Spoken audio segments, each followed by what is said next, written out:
So now we're still not muted. What? Wrong computer. So, hello everybody. Um, Wrong slide. Welcome to today's meetup, our April 2024 meetup, .NET Community Austria. As always, organized by us, .NET Devs.at. Who are we? We are a non-profit organization here in Vienna who organizes these events and also all about .NET knowledge sharing and helping each other. We are, there's Raul, and there's Stefan, and I'm Andy, so any question you can come up. You can find us on YouTube, Twitch, Twitter, and LinkedIn. Yeah, thank you all. I'm here. The camera don't have me on my back. Thank you all for joining here and on stream. And also thanks for Rubicon to hosting us tonight. Full house here. Yeah, thanks for that. And also, again, additional thanks to Rubicon, who is also sponsoring .NET Devs.at monetarily, that we have equipment and so that we can do the streams and can also bring international speakers here to Vienna. So Bas is the first international speaker we brought in with money. for travel expenses. I guess. Yep, travel expenses. No, absolutely. Yeah, and also thanks for to Everett. They are also sponsoring us financially. And thanks to JetBrains, they give us a 12 months voucher for a product of theirs, which we raffle. And to raffle that, you need to put in JetBrains in the chat for the on stream, but also, yeah, if the audience want to join, quickly join and put hashtag JetBrains in the chat, and we raffle that at the end. Where's the chat? Pardon? Chat on Twitch or search on YouTube for .NET Devs Austria. Then you can find us there, and there should be now a live stream. So, some quick community news. Some events in the future. First, the Coda Dojo in Vienna is on April 26th and on May 10th. And then Paul. No Paul here. Good. Good. He should have talked about the slides. Good. Now, so May 16th, the CodeCraft conference is happening, organized by Square, and yeah, we have it on last month already. Here are some speakers that are coming there, and there's some in-person workshop. The interesting thing is we got a discount code from them for 10% off for the conference, and today or tomorrow, probably tomorrow, I sent via Meetup a message with information. We raffle also one free ticket, and how do you take part in the raffle. Didn't get time today, but I will do it tomorrow. So check your Meetup.com message notifications. Yeah, that's happening on May 16th, so wrong direction. So that one. In between, I forgot the Comocamp, what's happening on May 6th to May 9th. Yeah. So, there, this is like next meetups. Next meetup is planned for May 28th. It's David Ivan and our RAR is talking about VUI3 and App SDK and their X.NET, and it will happen at Tech Talk. And for June and July, we're still looking for speakers and locations. So If you have an interesting topic to talk about and want to speak at us, please come afterwards to us. Let's talk. And with that, I hand over to Bas with how he's solving the integration testing puzzle with contract-based testing. Let's quickly switch. We tested this. It should work. Manual testing. So let's done. It works. Great. Yeah, wait, the stream also works. Can you share your screen?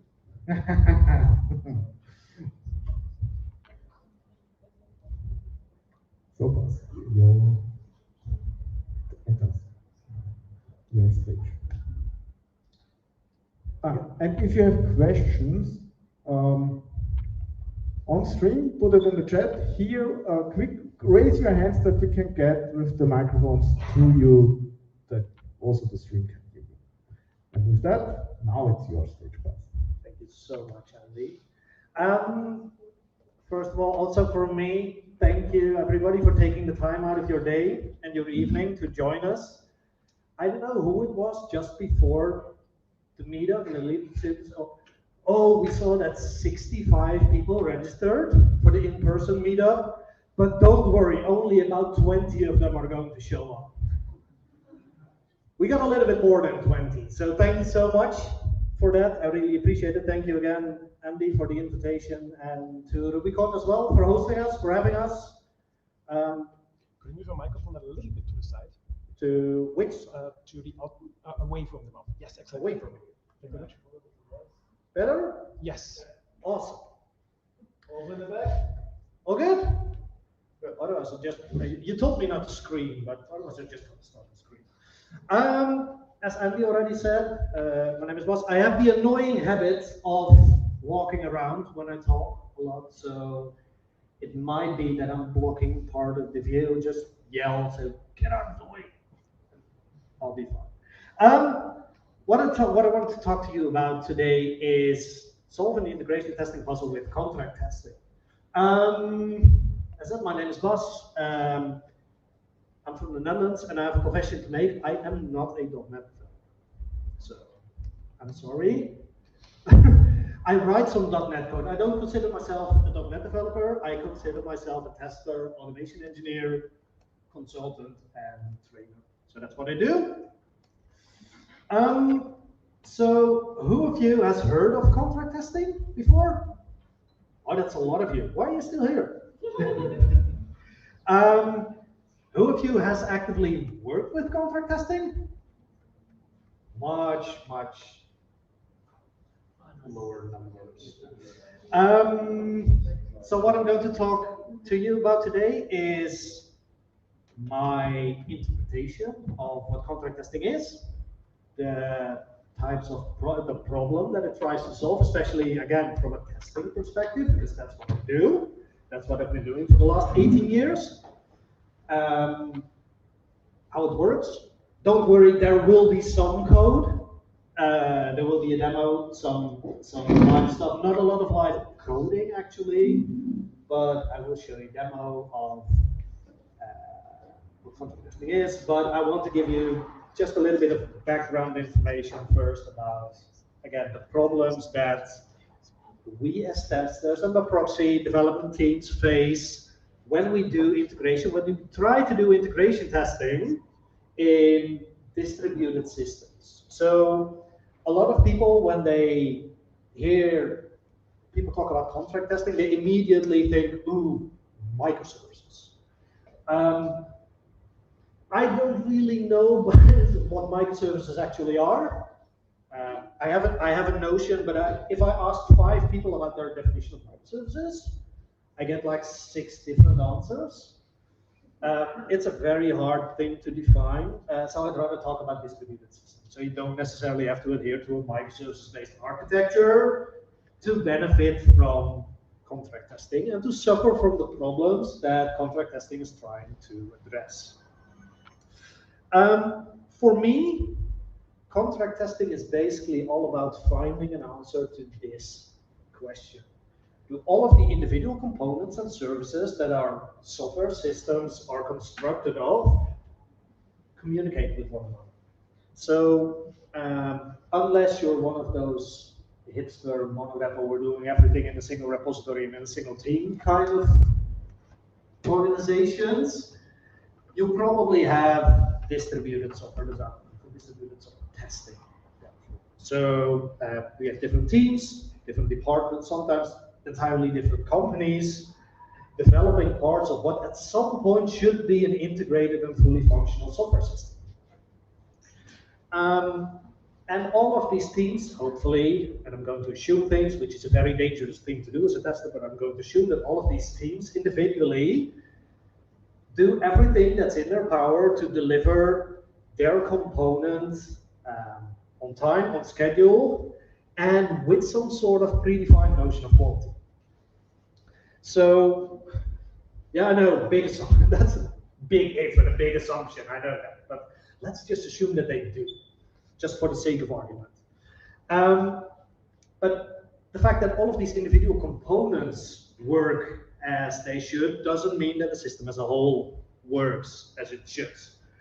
At some point, you need to do integration testing. And that's where the interesting things happen, because well, there's all these assumptions and there's these actual ways that software works and they are not aligned.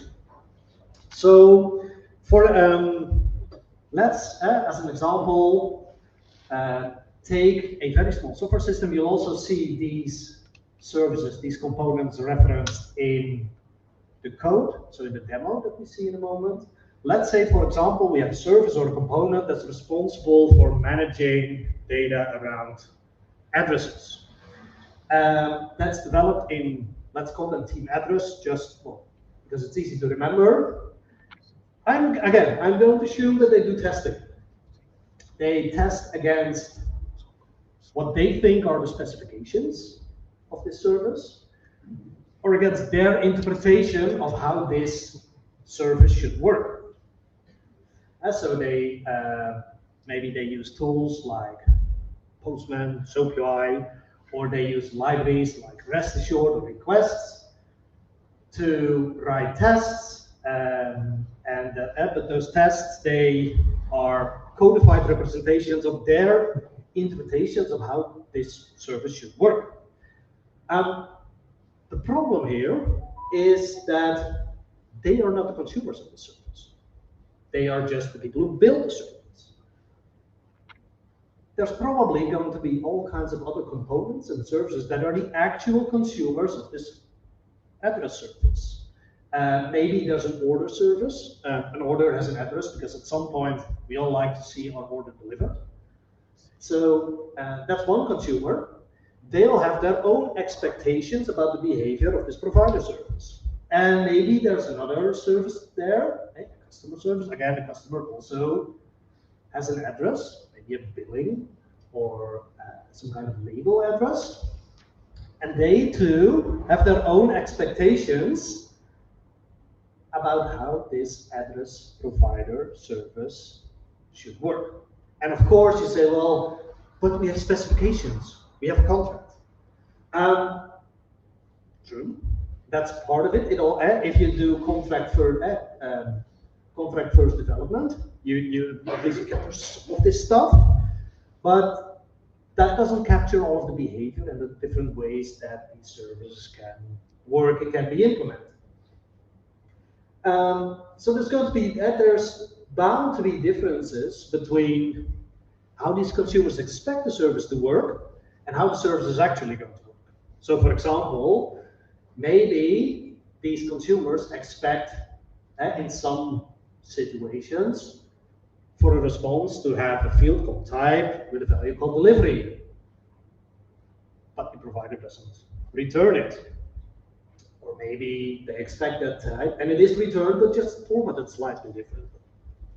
Still a string, but different.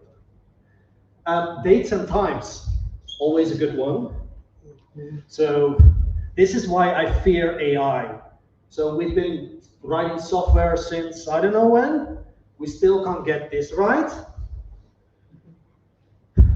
keep things all good? Okay. And so, but maybe my provider returns that date and time just formatted slightly different. And then there's might be differences between expectations, differences in expectations between individual consumers. So maybe one consumer for something expects an HTTP 200, whereas the other one expects an HTTP 201. Or maybe one consumer expects a date to be returned in this format, and another consumer expects a date to be returned in a slightly different format. This is why we do integration testing. And I don't know about you. Who of you are developers, by the way, or identify themselves as developers? Oh, that's about just over half. Who of you identifies themselves as the kind of developer says, my stuff just works, and maybe there's a tester who looks at it, but I don't really do any testing myself? Surprise, nobody. You know you're lying.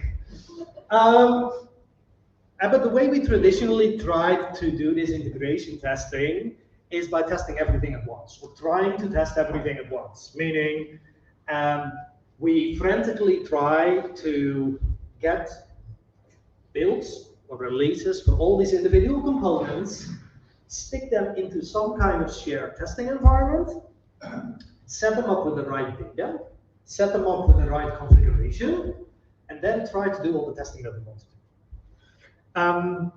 I don't know about you, but in my experience, the more distributed your software system becomes, the harder this gets.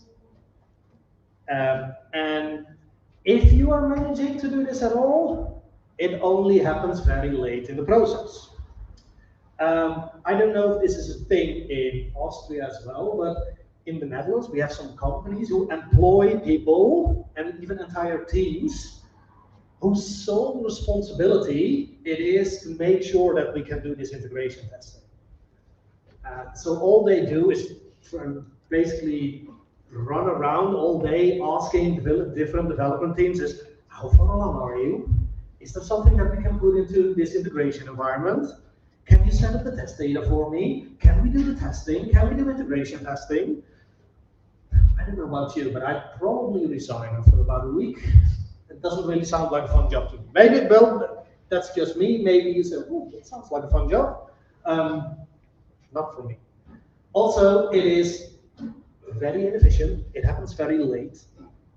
And it's just a lot of pain. And there's a lot of potential integration issues that you could have caught, could have identified a lot earlier if you'd only have a more efficient and a slightly smarter approach to this integration testing process. This is where contract testing comes into play. This is exactly the type of problem that contract testing tries to address. Now, I'm not here to sell contract testing to you. I don't have any vested interest in telling you. What I do have a vested interest, and what I do think is important, is give you a good and solid introduction into what contract testing is, the kinds of problems that it tries to solve, and what it takes to implement it. Contract testing is not without its own challenges, but I think it's important that people, when they talk about it, when they try it, that they get a good overview, a good introduction. That's what this talk and this demo is all about. So contract-based integration testing is fundamentally different from what I call the traditional approach to integration and end-to-end testing in two ways. First of all, instead of trying to integrate everything at once, contract-based testing focuses on individual integrations, individual pairs of a consumer and a provider. So that's one way of breaking down that puzzle. So instead of focusing on the question, are A, B, C, and D able to communicate with one another, it tries to answer the question, is A able to talk to B? Is B able to talk to C? And is B able to talk to D? So it focuses on individual integrations rather than everything as a whole. That's good. That's all well and good. The more, especially the more important difference, I think, is and this is what truly sets apart contract-based integration testing from other types of integration testing, is that traditional integration testing is synchronous. And by synchronous, I mean, if I want to test the integration between consumer A and provider B, I need consumer A and provider B to be in some kind of shared testing environment at some point in time, because they are going to exchange requests and responses, either again, synchronously or via queues or whatever. But that's what I mean by synchronous. And again, there's a time dependency here. So you need to have these two components that you want to test as a singular entity in some kind of shared testing environment, with sharing the same data, sharing the same configuration, everything in place at some point in time. And the more often you try to do this integration testing, the more often you need to do the coordination to make sure that these components are in the same shared test environment with the right setup, with the right data, with the right configuration, with the right everything. Contract-based integration testing is asynchronous, and probably doesn't come as a surprise to you. By asynchronous, I mean, sure, both the consumer and the provider still have a role to play. They have their responsibilities in the process, but they don't necessarily, or they don't need to be in the same shared test environment at all. Contract-based integration testing, basically, in order to put it in other words, brings back the problem or shifts left. If you're a marketing person, it brings forward, actually, not brings back, it brings forward the integration testing to the local development, the local build, the local testing stage of a delivery pipeline. Oh, other way around. So basically, it shifts left to it. So both the tasks that consumers need to perform, as well as the tasks that the provider need to perform, can be done as part of the local build, which means you don't need to be in some kind of shared staging or integration testing environment. You can do that as part of your local development, which makes things a lot easier. Who of you knew that there are actually different approaches to contract testing? I'm sure at least someone knew. Because the follow-up question was, well, which approaches am I talking about? But Andy, save me. Would Sorry? No, not really the time. It's yeah.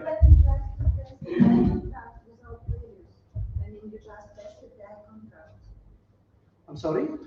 Could you please repeat that? When you just test contracts without failures. So, and you are consumer and provider, and you can. Oh my God. No? I can hear you. I'm not sure if the people at the stream can hear you. Yeah. Okay. What I'm talking about is consumer-driven, provider-driven, and then there's a third one. There is somebody who knows. The third one is bidirectional contracts. Yes. Do you also know the differences between? I'm more than happy to explain. Yeah, you like it? We'll get to that. So I'm not going to talk too much about provider-driven contract testing because I don't think it's really good, and there's not a lot of conversation happening. It's basically just the provider telling consumers, this is what I do, deal with it. There's no conversation, nothing. This is what you can do with, typically with public APIs. There's some things that with public APIs, you can definitely not do consumer-driven contract testing with public APIs. But we'll get to that. So with consumer-driven contract testing, everything starts with the consumer who writes a contract. So yes, good enough. Yeah, absolutely. So the consumer writes a contract. That contract contains expectations about the behavior of the provider in certain situations. It publishes that contract to some kind of central contract repository, which then the provider can query. So this at that part on the left happens in the local build development cycle for the consumer. The provider in their local build development test cycle can query contract repository for contracts, replay the interactions that the consumer wrote down in the contract, verify that the actual responses returned match the expectations, and publish that verification result back to the contract repository. That contract repository then matches contracts with verification results, and that information can then be used both by the consumer and the provider to basically determine, is it safe for me to deploy a certain version of the consumer or the provider, depending on who you are, into an environment that might just be your production environment. That's all up to you. It's all about how you design, develop your pipelines, your deployment process. This could just be the final stage before you put stuff into production. Provider-driven contract testing, again, I'm not going to talk about that too much. It's just a provider publishing a contract somewhere, and the consumer pulling down that, doing the verification, and that's it. There's no conversation happening, no nothing, no communication of verification results, because there's no way the provider is going to do anything with those. And then there's bidirectional contract testing, which is the third flavor. So I'm going to talk first about and show you consumer-driven contract testing first. And then we'll also talk a little bit about bidirectional contract testing. So with bidirectional contract testing, both the consumer and the provider publish their own version of a contract. What that contract looks like for the consumer and for the provider, we'll get to that. But they both publish their own version of a contract. And it's the contract repository that does the matching between these two to see if there are any inconsistencies or potential causes for incompatibility.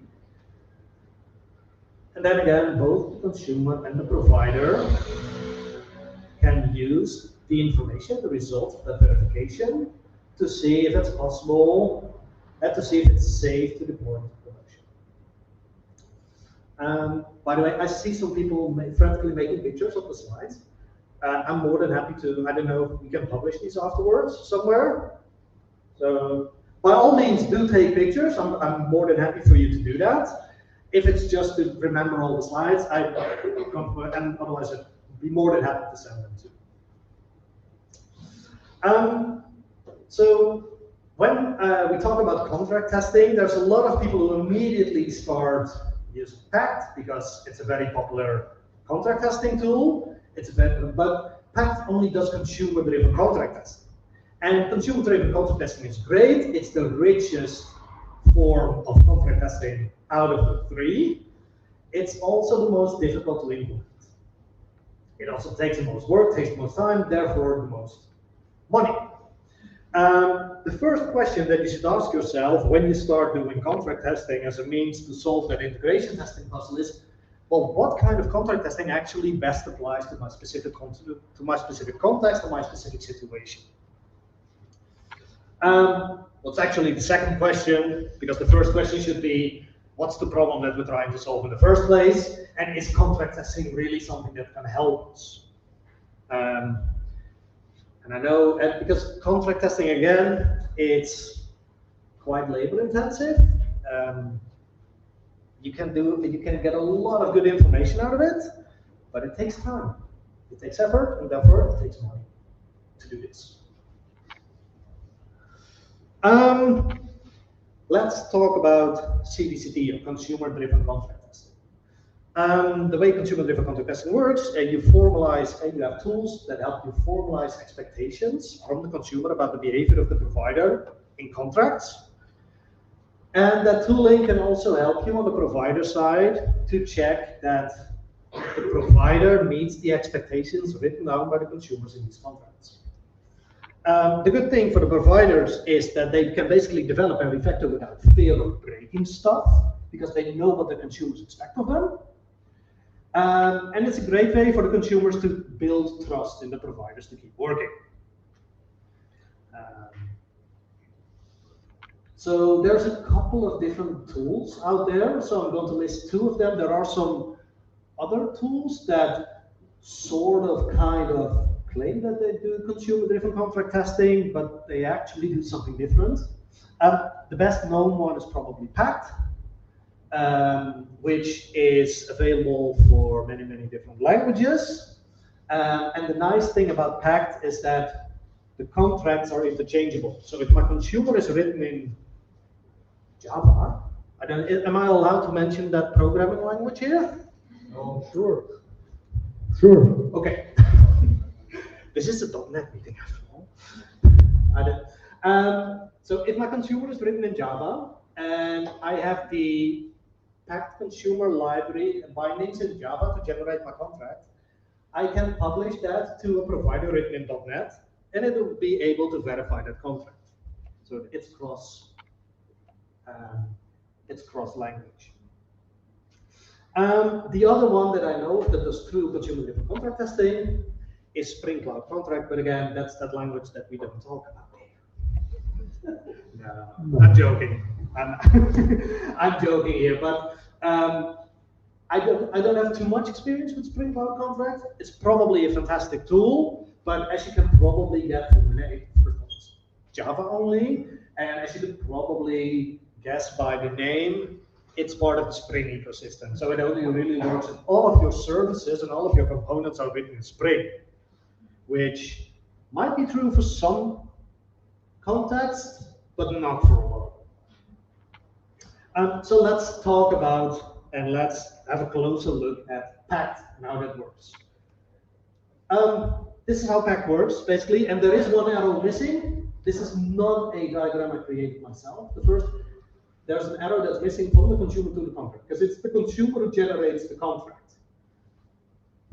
That contract is then input both for a mock provider that the consumer can use to verify their own implementation. And of course, that mock provider behaves exactly like the consumer wants the actual provider to behave, so they can use that to test their own implementation. But the more important part is happening on the right side, of course. That contract is then input for Pact to generate a mock consumer, basically replaying all the interactions that the consumer wrote down in the contract. And that's verified against the real, actual, live running instance of the provider. And the tooling checks well. Is the actual real response returned by the provider matching with the expectations that the consumer wrote about that service, about the behavior of that service? To efficiently distribute these contracts and to keep track of both the contracts and the versions of the contracts and the corresponding verification results, we need a contract repository. And in the Pact ecosystem, that's called a Pact broker. Again, the Pact broker is a mechanism, a platform that allows you to do automatic distribution of version of contracts, and it also stores the contract verification results. You'll see that in action in the live demo moving code kind of part in a moment. It's good to know there's two flavors of this Pact broker. One of them is open source, available as a Docker image, which you should deploy in your own version, little corner of the cloud, basically. The other one is a commercially licensed product, which is called PactFlow. I'm using PactFlow for the demo, not because I sponsor them, not because I get paid by them, but because it's just easier to set up for them. So, but I want you to know that upfront. So the way this works is we have a consumer and a provider and a broker. The consumer generates a contract, publishes it. The provider downloads the contract that verifies whether it can comply with all of the expectations, publishes the verification results, and then both the consumer and the provider again can check the verification results and see if it's safe to deploy into production. let's have a look at what it looks like in actual code. So I've got my packed broker right here. Right now it's completely empty. Apologies for the enormously wide screen just after all that green on black.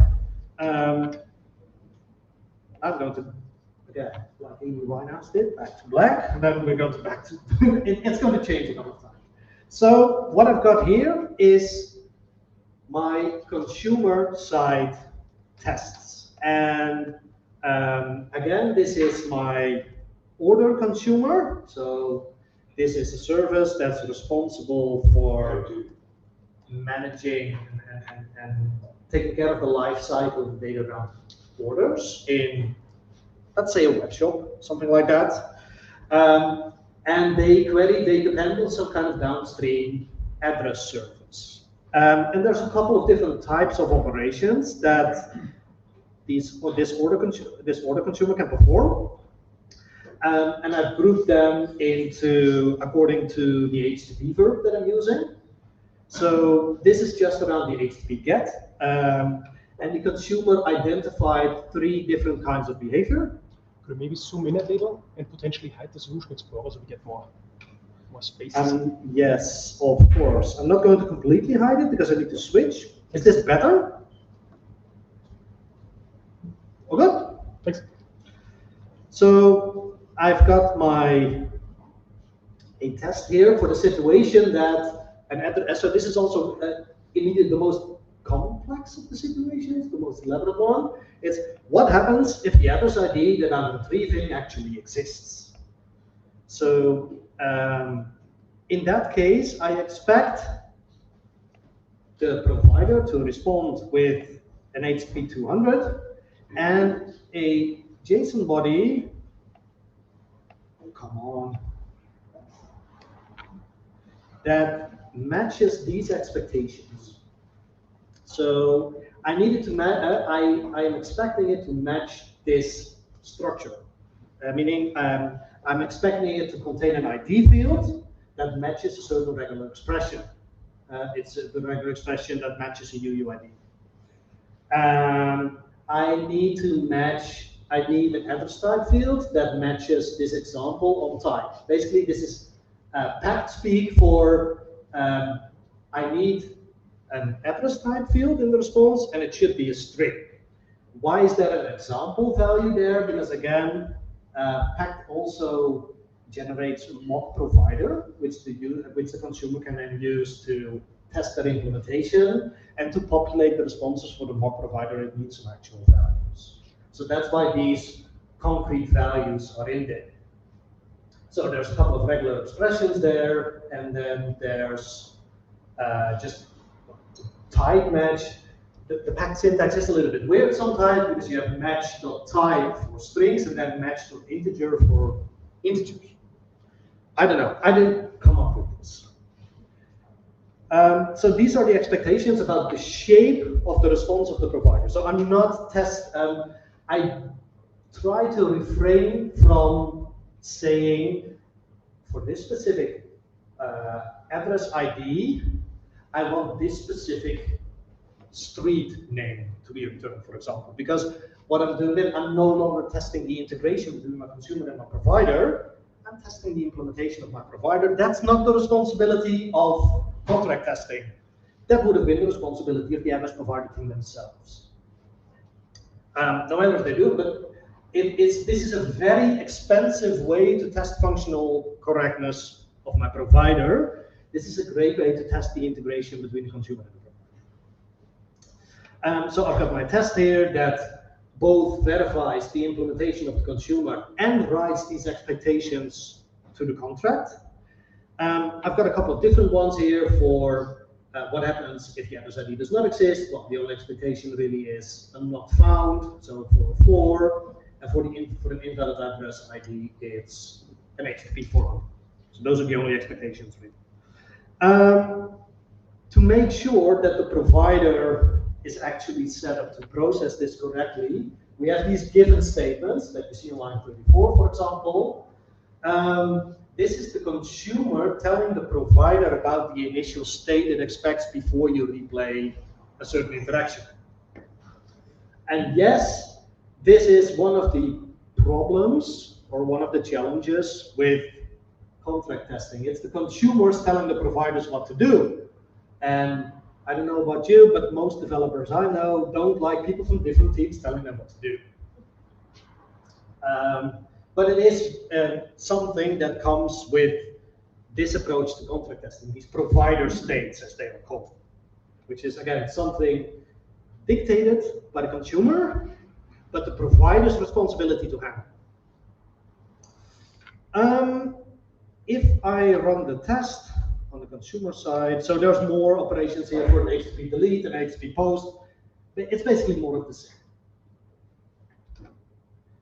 I don't know why my laptop is being so slow, but in the meantime, so it's just going to generate a new version of this contract. This contract contains all kinds of interactions. So this is what Pact actually produces.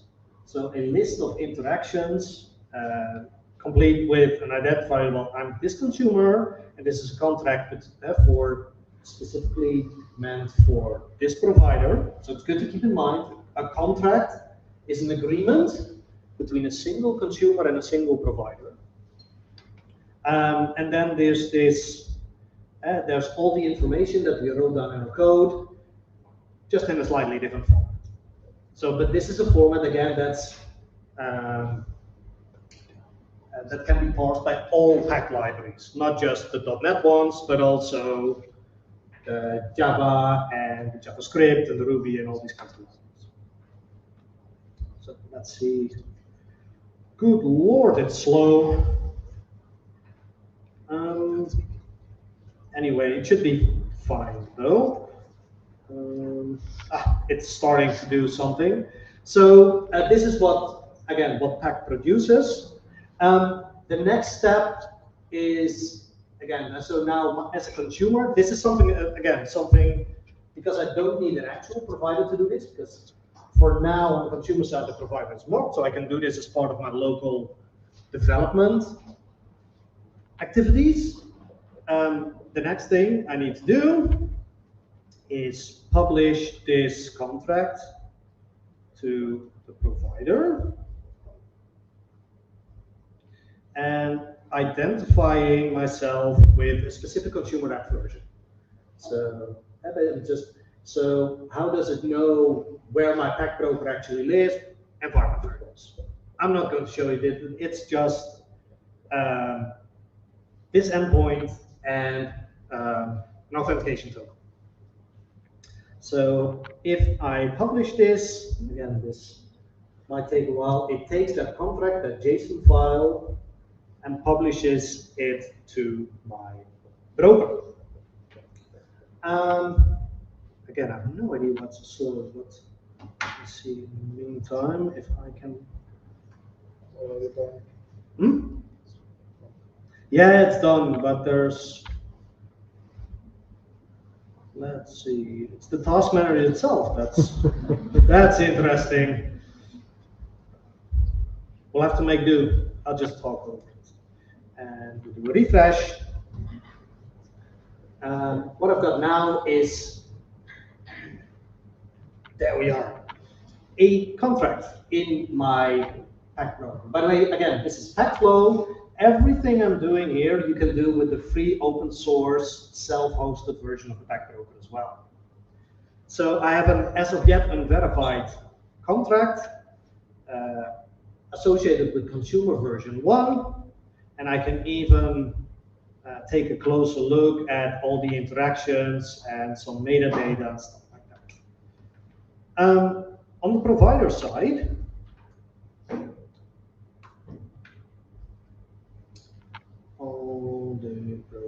side, I probably have some integration tests that just test the implementation of the provider, but I also have a Pact test that spins up an actual, again, I'm verifying these interactions in the contract against an actual running version of the provider, so that's what I'm spinning up right there. I'm injecting some middleware to make it take care of the provider states that are listed in the contract, and then saying, well, just pull contracts from the pack broker with that super secret authentication token that you see right there, and then publish the results with a specific provider version.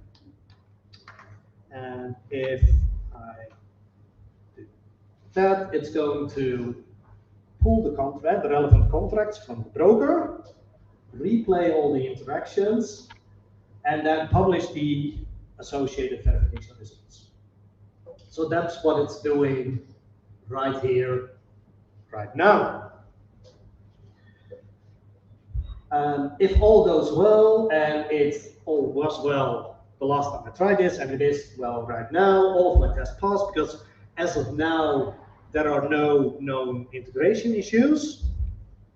So again, what happened right now on the provider side is it downloaded the contract, replayed all of the interactions against a live running instance of the provider, and published the verification results. And as you can see, it's a success. So consumer version 1.0.0 and provider version 1.0.0, they are compatible with one another. So there are no known integration issues here. I could also have a look at all of the individual interactions, but I don't know about you, but nobody ever looks at test results when they're passed, when everything is passed anyway. You don't go, ooh, green check marks. Also, it's almost probably good. Right now, well, I'm fine with that. Normally I'm not, but right now I'm fine with it. So yeah, this is a full circle, and now both the consumer and the provider can query the pack broker, and basically what they're querying is the matrix. And that's just a list of consumer and provider versions and their corresponding verification results, to see, well, if it's safe to deploy either consumer version 1.0.0 or provider version 1.0.0 to some environment that might just be your production. There's all kinds of things that you can automate further. So there's webhooks that, again, this is something that consumers love and providers hate. So you can, for example, configure webhooks that whenever a consumer publishes a new version of contract, triggers a provider build. Again, consumers love this because they get immediate feedback. Providers hate it because it's a great way for consumers to break a provider build. And that's something to keep in mind. So use this with caution, but you could do that. You could potentially create a webhook like that, that automatically triggers a provider build whenever the consumer publishes a new contract. So all is well right now. Let's change something in the admittedly very crappy implementation of the provider. So right now, it really only, this is the data that it always returns. Let's just say, and I know California is not in Austria. And if you look at it, we wish with the weather outside right now, but it's not. Let's just pretend it is. Let's say my provider now changes its implementation, changes its behavior slightly, and does another test run. So let me quick, this is no longer provider version 1.0.0, it's now provider version 1.0.1. Let me quickly compile just to be sure. Safe stuff, you never know what's happening when you use Visual Studio. It's taking its merry time, of course. This is always what happens. So if I don't share my screen, it's a lot faster. I don't know if anybody of you experienced that, but as soon as I start sharing my screen and I know other people are watching, I say, I'm going to be very slow and annoying. It says it's ready. I think it is.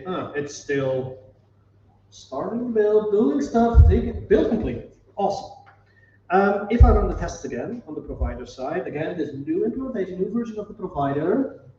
And again, this could also be triggered. I'm just a little bit lazy right now and also trying to be respectful of the time that we have. Because if there's anything I've learned, it's, and at least that's true in the Netherlands, and I have no reasons to assume Austria is any different. If you want to get people angry, keep them away from food.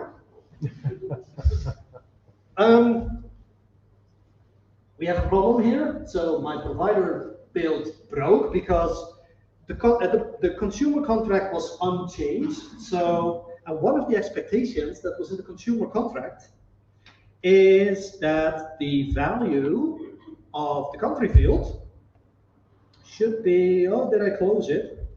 Of course I did. Because it would be useful to keep it open because I need it again. Test phase, this one. One of the expectations here is that the value of the country should match this utterly brilliant regular expression. It should be either United States or Canada because those are the only values that the API should support, but it returned Austria.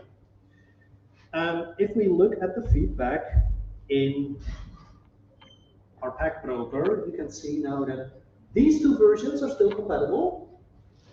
But there's now a problem between, again, consumer, nothing's changed on the consumer side, but the provider released a new version with some potential integration issues. So my provider tests, they still passed. It's just the integration, the contract test that broke, that identified a potentially breaking integration issue because there's a mismatch between at least one of the expectations from the consumers and the actual behavior of a provider. So I can zoom into the details and I can see exactly which of the interactions contains a problem, and I can even see what the actual problem is because it returned Austria, but that should match a regular expression that looks like that. So this basically is what the consumer-driven contract testing approach looks like. Again, it's the richest and most information-dense version of contract testing.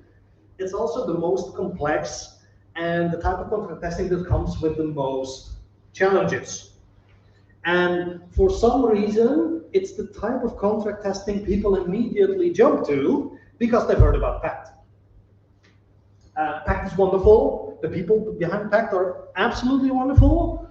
But it is purely a consumer-driven contract testing, and it's something to keep in mind before you dive into this. Well, is this kind of contract testing, the consumer-driven contract testing approach, actually the best choice for my given context and the way we work together as teams?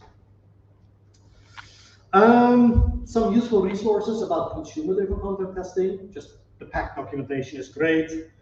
The people behind PACT, and I'm not asking you to remember all these YouTube URLs, but this is why we publish slides. There's a 4-part contract testing introduction video series created by the people behind PACT. That's a great, and each of these videos is between 5 and 10 minutes. So you can get through them on a decent lunch break. Although I do recommend that if you have a lunch break, stop from your computer for a bit and do something other than work, but you could. I wrote something about all of these links. Again, they will be in the slides, which will be published afterwards. And Andy is nodding, so if they aren't, or I forgot to send it. So again, there are a couple of things that consumer-driven contract testing does not do very well, and complex situations where it's not particularly well suited for. First of all, please don't use this to test the implementation of a provider. That's the responsibility of the functional, the acceptance, or whatever kind of tests that the provider team itself runs. This is purely meant to verify that a specific version of a specific consumer is able to communicate with a specific version of a specific provider. Please use it to do that and not to test the implementation details of the provider. This also works. It doesn't work. I was going to say it works very badly, but it just doesn't work at all with public APIs, because there's no way that these providers are going to listen or even pick up any of the contracts that you publish. You can tell them until you lose it, it's just not going to do stuff. So there's no way that you can get the feedback from the provider about all these contracts. So it doesn't work with public APIs. The people behind Pact also wrote something that gives some more examples of situations where Pact works, but also where it doesn't work. And it's just that if you and still, if you see, well, consumer-driven contract testing might be a good option for my specific context, there are some challenges that you need to be aware of. I want to highlight two of them. And the first one is, again, getting the provider teams on board. Consumer teams love this because they get to tell what the provider should do. Provider teams are typically it's a much harder sell for provider teams because they suddenly need to listen to what the consumers actually want instead of what they think the consumers should want. Now, but you have at least the provider states is a very good example. It is they are generated, set up by the consumers, but they can potentially break a provider build. So you still need. The problem here is you still need to talk to one another. So this is not a replacement for communication between different teams. I'm sorry. So it is a hard sell to most provider teams. It's also a hard sell to a lot of testers, unfortunately. Why? Because, and I'm talking to, things are definitely changing for the better. I can tell I've been in testing for too many years now. Not too many, but a lot. It is hard to get a certain breed of testers on board because it's code. Not every tester likes code. And more specifically, I said, well, we're shifting left this integration testing problem, which is typically the domain of testers. Again, assuming this traditional developer tester division of responsibilities. You're bringing that testing problem to the unit testing level, which is, oh no, that's what developers do. I'm a tester. I don't do unit testing. I don't want to know about unit testing. That's what the developers do. So you need to be pretty friendly with the developer and being able to speak their language and work together and actually pair up and have a chat with these to make sure that this works. And this applies both to the consumer as well as to the provider teams. So it might be hard to get a certain breed of testers, and I'm not saying that for those of you who identify themselves as testers, that you're part of that, but it is still hard to get a certain type of testers on board with this. It requires you to be able to write and talk about code, for example. And the people behind Pact, they also identified this, saw this, and that's why they came up with bidirectional contract testing.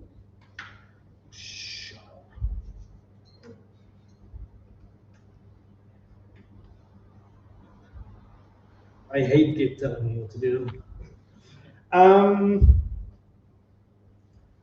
This is why, so people behind Pact, they also saw these challenges, and that's why they came up with a new approach to contract testing, which is bidirectional contract testing. It's a more lightweight version of contract testing, both in the good and in the maybe not so good sense. And there's one big disclaimer I have to make. This is a Pact flow only feature, meaning what I'm going to show you right now, everything that I've shown you so far, you can do both with Pact flow as well as with the open source Pact broker. What I'm going to show you now, you can only do with Pact flow. And Pact flow is a commercially licensed product. So Just keep that in mind. Okay, I'm not making any money of this, but I want you to be aware of this. So again, this is the consumer-driven contract testing flow. Consumer generates, publishes contract. Provider downloads contract, verifies compliance, publishes verification results. Both the consumer and the provider can use this information to see if it's safe to deploy. Bidirectional contract testing is more lightweight. Again, both the consumer and the provider publish their version of a contract. The broker checks for compatibility, and then business as usual, both the consumer and the provider can use that information to check whether or not it's safe to deploy. Let's have a look at an example. So bidirectional contract testing is more lightweight. The consumer, it's simpler, the flow is simpler. It's also more limited in the types of verifications that you can do. You can still generate a consumer-side contract using PACT. You don't have to, but you can. But all the expectations about, oh, it should match a value, should match this regular expression, something like that, so that and the more detailed kind of stuff, it'll just ignore it. It is not going to check for matching against regular expressions. What it's still going to check is types, occurrences of fields and types. So it's a less rich, a less detailed matching, because what it's going to do is it's going to match these expectations from the consumer contract against the specification on the provider side. And the specification on the provider side doesn't say, well, I'm going to return something that matches this regular expression. So there's no information from the provider side to match this. The good news is you don't need PACT to generate a consumer contract. You can, but again, a lot of the information from that contract will be ignored. Only the type information will be used. It also does absolutely nothing with provider states, because the concept of provider states doesn't exist in a provider-side contract. But it's still going to match all of the details with regards to, I need this field, and the value of that field should be of a certain type, for example. But you don't need PACT to do that. Actually, I've got an example here where I generate a consumer-side contract. Who of you is familiar with WireMock, the HTTP mocking library? Who of you is familiar with the .NET version? That's what I'm using here. So this is my WireMock.NET server. Proud to say it's a Dutch product, but I don't know, it's open source, so it's. But so I'm running some assets. So I've introduced a new integration here between that same order consumer that we saw before and a payment provider. So a public payment provider, public API. It's never going to adopt consumer-driven contract testing, but it does have a provider contract. We'll get to that in a moment. For the consumer contract, I'm no longer relying on PACT to generate it. I'm generating my consumer contract based off the traffic that's going to and from my WireMock instance. Because that WireMock instance, the mock definitions there, they are a representation of the behavior that I expect from the actual provider. So why not use that to generate a consumer-side contract?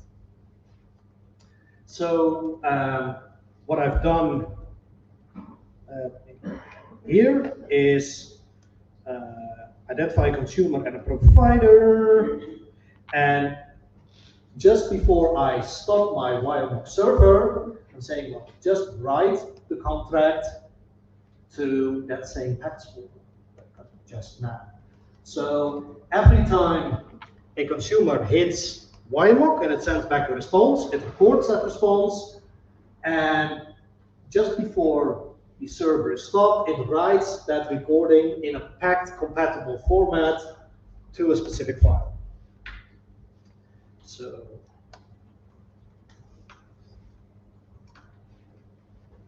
if I run these tests again on my consumer side, and in the meantime, let me change the implementation of my provider back to something that actually passes. Go. All that stuff again. So in the meantime, my consumer services and my consumer tests are running. And now it's running, it's generating 2 contracts.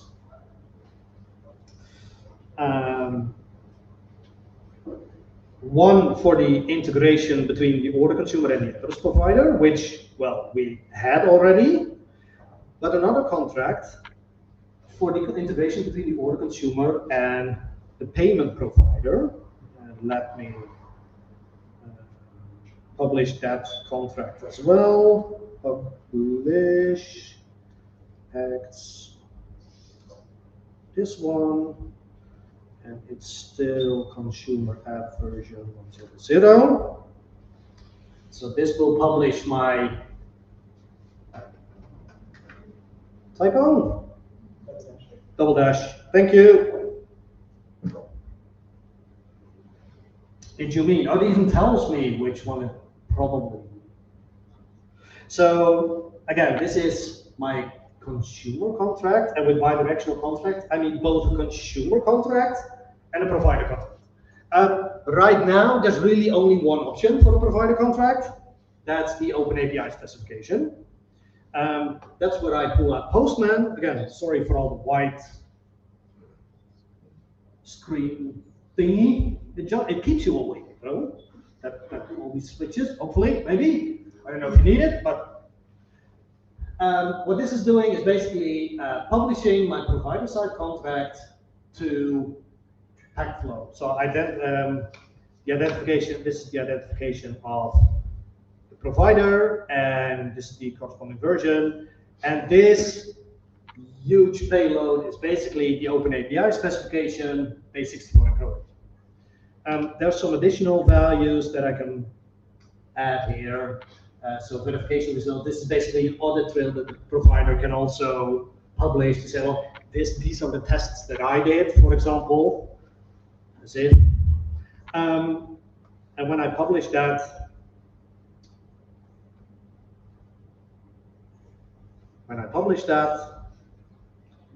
come on, Postman. Yay. And I go back to Packflow and do a refresh. You'll see that there's another integration here, one between the order consumer and the payment provider. And again, my consumer contract there is generated based on the interactions between my tests and a wiremock.net server. And my provider-side contract is an Open API specification, and it's the broker that did the verification. So I can have a look at this, just the contract comparison status. It's compatible in this case. My consumer contract is these interactions, and again, generated from the interactions with wiremock.net. And my provider contract is just my Open API specification. Again, this is something that only Packflow can do. But this is bidirectional contract testing. It's more lightweight because you don't need Pact. You don't need to write a whole lot of code. It's easier to get started with, at the expense of less rich verification options. So the matching options are basically limited to interactions and fields and responses and their types. And you lose the extra information that you can add with a consumer contract, because now you're no longer verifying consumer expectations against actual provider responses. Packflow is verifying the consumer expectations against the information that it gets from the Open API specification, which is just doesn't contain all the information that actual responses would. But it's a lot easier to set up. So by all means, if you start considering contract testing, first think very hard about what approach to contract testing would be a best fit for my context, my situation. And as you saw from the demo, you can make that decision on an integration by integration basis. So if it's an integration between two services that are both developed either in the same team or between two teams that are in good standing, so they talk to one another, consumer-driven content testing could work. If it's with a team that you don't really want to, like you can talk to, or it's an API that's outside of your organization, bidirectional contract testing is definitely easier to get started. There's some links in the slides to more information and blog posts about that as well. And that's it from me, actually. How are we doing for time, Andy? All good? All good.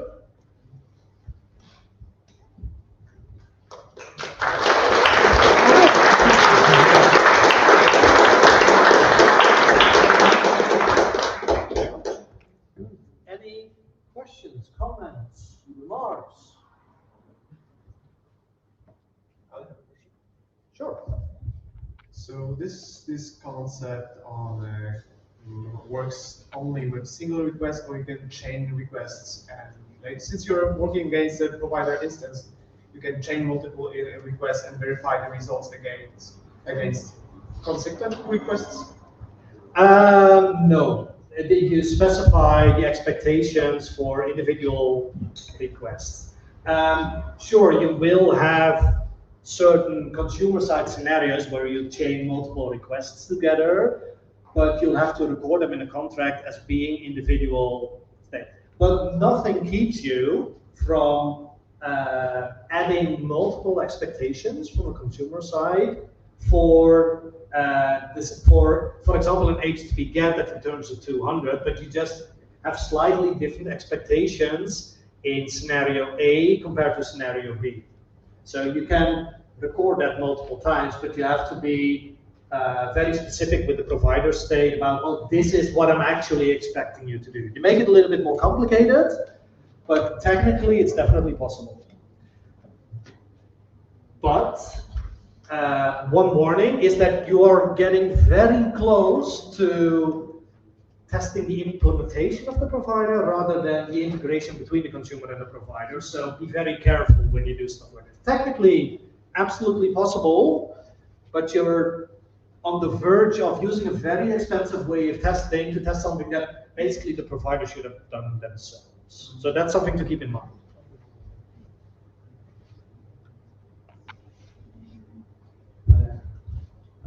Yes, hello. Thanks for talking.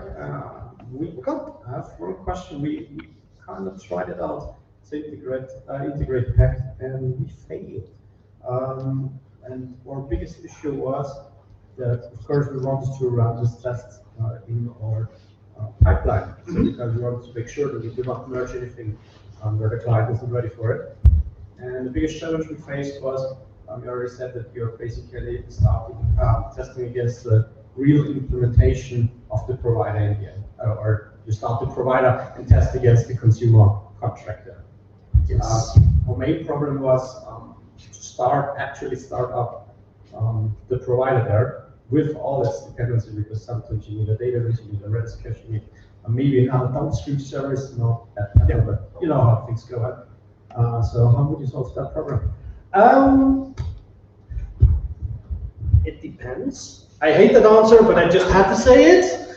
But nothing keeps you from, but you have to be very careful as a provider, absolutely. But nothing keeps you as a provider from only spinning up the service itself. So you make sure that it returns HTTP responses, and then, for example, mocking the database, mocking the downstream database. It's dangerous to do that, or well, dangerous is a big word, risky to do that, because how do you know that your actual provider behaves the same when you use a mock? But technically, that's definitely possible. So it's a trade-off that you can make. And at the end, if you produce a false negative in that way, so you say everything is okay when in a production system, you still only, you're still you will suffer from that yourself. So it is also in the best interest of the provider itself to be as realistic with as much as possible, as close to the. So technically, that's definitely something that's possible. And well, if you have a lot of downstream services or a very big and expensive database to spin up, I would definitely do that, as long as you make sure or do everything that you can to respond as realistically, as close to production-like as possible.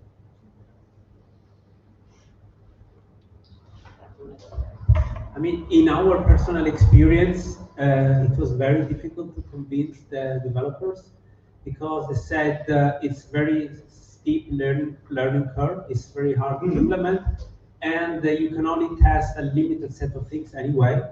We have already integration tests with mocks that do this and more. We already have many of them. So they say that essentially the cost of transitioning to Pact would be higher than the gain of using it, and therefore basically we only managed to do it in a very limited extent. Any way you think you could use to convince people to try it more? So it's typically not my job to convince. It's my job to give people a realistic idea of what it can and what it cannot do, and if they choose to adopt it, to help them to do that. But what you say is absolutely, it is expensive to do this, to implement this. You can get a lot out of it if you want to. The nice thing about contract testing as opposed to mocks is that both on the consumer and the provider side, you're working with actual stuff, with actual versions, instead of with mocks that you hope are a decent representation of the behavior of the actual services or components. But there will be situations, and again, I know nothing about your context or any kind of specific tech stack or problems, but there will be situations where the benefits just don't outweigh the cost. So, and in that case, it might not be for you. And that might be good to say, well, there's a lot of factors that play into this. It's not just the time it takes to write these tests. Again, it's also what do I get from it? What impact does it have on the way of working? Because it's not a replacement for people actually talking to one another. It's more of like, if there's an integration issue, this is for me is a trigger to start talking to one another. So, but what PAC doesn't do is point fingers, say, well, oh, there's an integration issue, it's the consumer's fault or it's the provider's fault. It just shows, well, there's a potential integration issue. Go figure it out, basically. So it's so hard to say something truly meaningful about it without knowing more about the context. And yes, there will be situations and contexts where it's just not worth the effort. Absolutely. It is a quite impactful technique. It can give you a lot. It can provide a lot of value, but it takes a lot of time and effort to actually do this. And if you get by with mocks on both sides and you're happy with the risk and it's only 30–40% of the effort, less, I don't know, I would have probably made the same decision. So again, it's convincing. I don't really like to try and convince people or should it, because again, I'm not like a packed evangelist or something like that. All we need to do is, well, this is what it does, this is how it works, this is what it tries to do, and these are the challenges. So I'm not sure if that's the answer that I was looking, but that's really the best I can do here.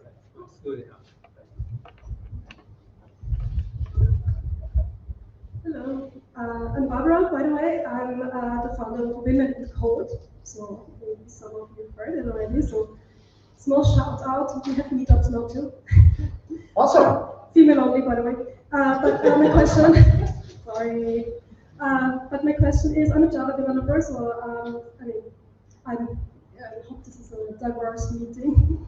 The Java developers are also not. But one remark, I hate the Java dependency because you bring lots of outdated and outdated and also insecure in terms of sneak and worker reviews dependency into it. The transitive dependencies of the... Yeah, but I also think that we were using PAC wrong in the company.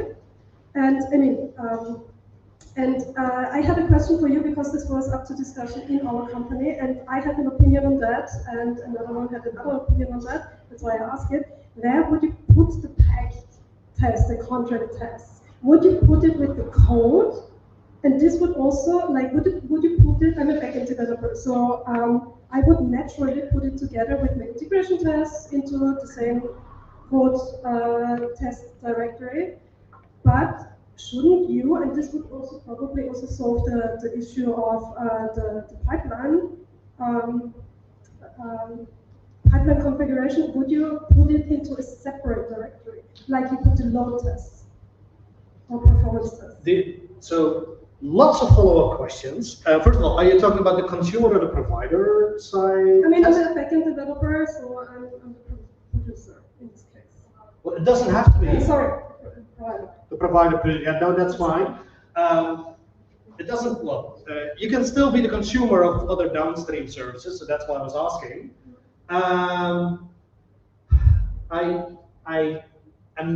sort of kind of aware of the problem with these insecurities in the transitive dependencies. Have you reported them? I excluded them in Maven.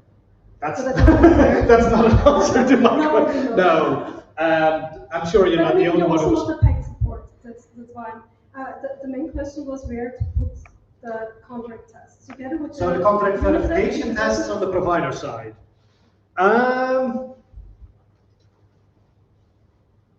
And what you're saying is in the same repository as the other tests, or in a separate repository? So we would have a repo for the front end and the back end code.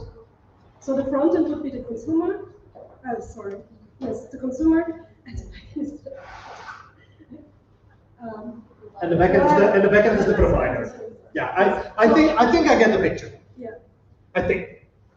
But I have the feeling that in terms of end-to-end testing, it should be in a separate repo, like the performance test.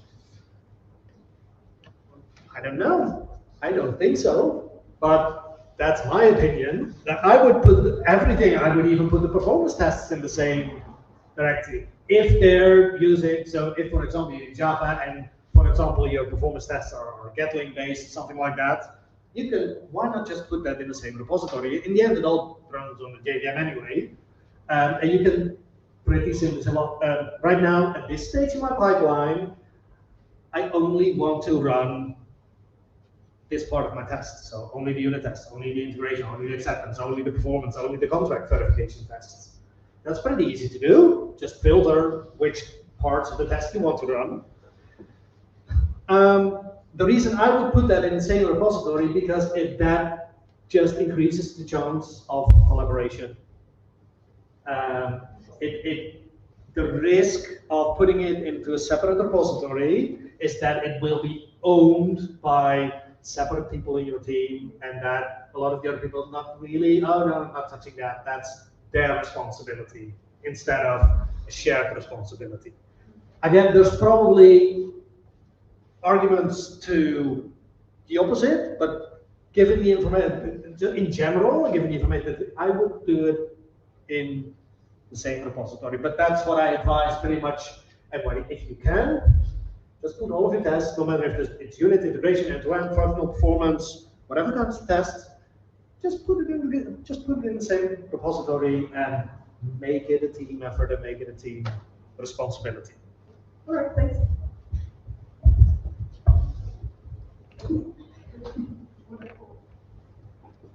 Questions on the street?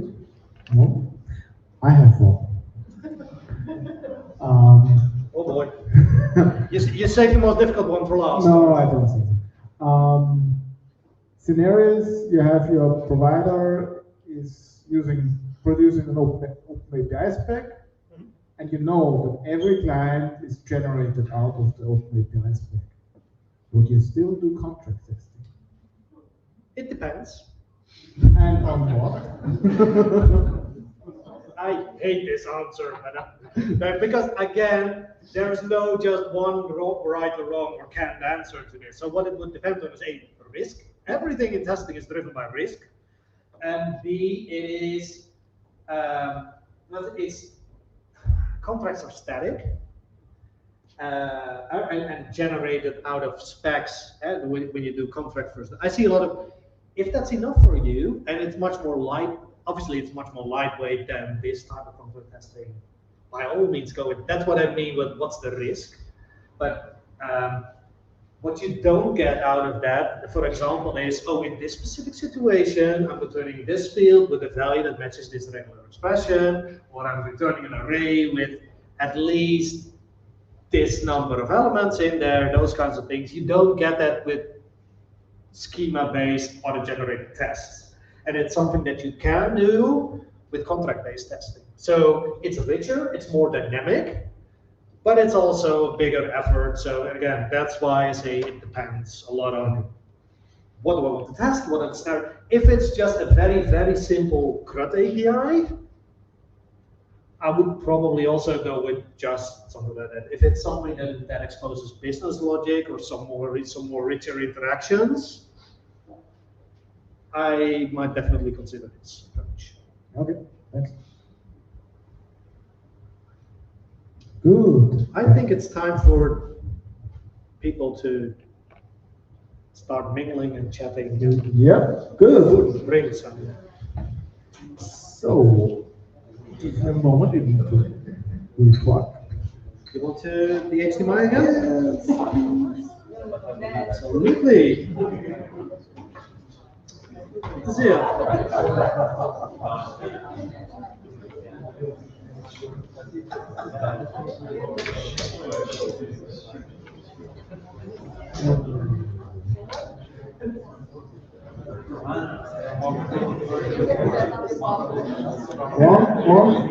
One short moment. Shares to us? Sharon, one here. Down in a moment. So.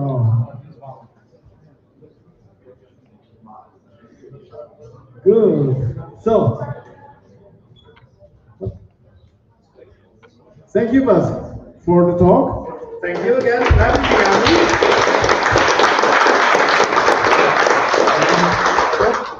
Come here, I don't have to. People see. So every speaker at our meetups get two presents. One is our custom poster with our logo. Thank you very much. And the second one is a full set of our stickers. Hooray! With Stickers. all I needed these today. I ran a training session today. I said, well, there's not going to be an exam, there's not going to be a grade, and there's not going to be stickers.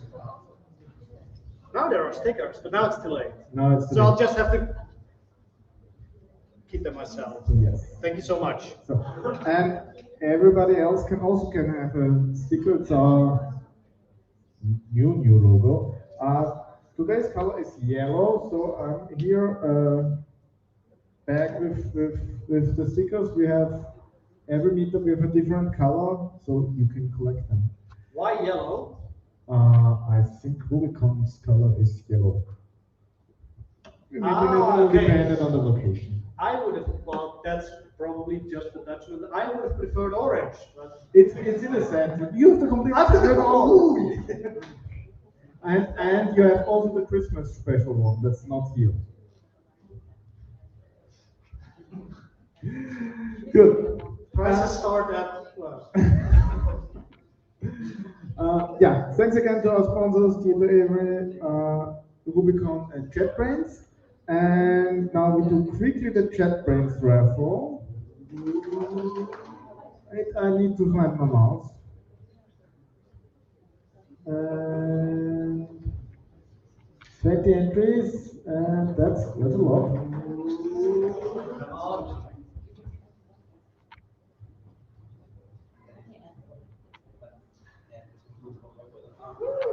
So, Andrew, congratulations. If you're here in the audience. Online. Hmm? Online. Online. So congratulations. Please send an email at team@.netdevs.at and you will get the voucher in the next days. And the last thing, we always want to improve these events, and for that we would need your feedback. We've prepared a small feedback form with a very big QR code here. If you could quickly fill this out, it would help us to improve future events. And with that, thank you, and I hope the cook is finished. Good. Have a nice evening. See you next time. Bye.